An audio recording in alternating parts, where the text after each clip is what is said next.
ఓం నమ శివాయ. పుణ్యం కోసం శ్రీశైల పాదయాత్ర చేస్తున్న శివభక్తులకు ఒక విన్నపం. మీరు పుణ్యం కోసం పాదయాత్ర చేస్తున్నారు. కొందరు పుణ్యం కోసం పాదయాత్ర చేస్తూ మధ్యలో కొన్ని పనులు చేయడం వల్ల వాళ్ళకు పాపం చుట్టుకుంటుందనే విషయం గుర్తించడం లేదు వాళ్ళు. ముఖ్యంగా భీముని కొలను దగ్గర వరకు చెప్పులు, షూస్ ఏసుకొని పోయి వెళ్తారు భక్తులు. వెళ్ళొచ్చు, అందులో తప్పులేదు.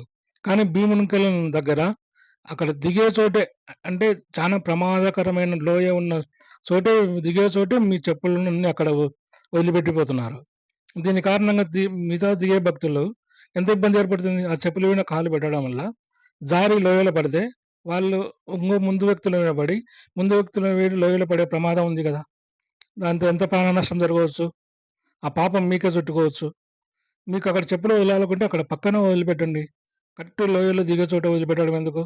ఈ విషయం గుర్తుపెట్టుకోవాల్సిందిగా శివభక్తులకు విన్నపం. ఏదైనా తప్పుగా ఉంటే మన్నించవలసిందిగా ప్రార్థిస్తున్నాను. ఓం నమ శివాయ. ఓం నమ శివాయ. ఓం నమ శివాయ.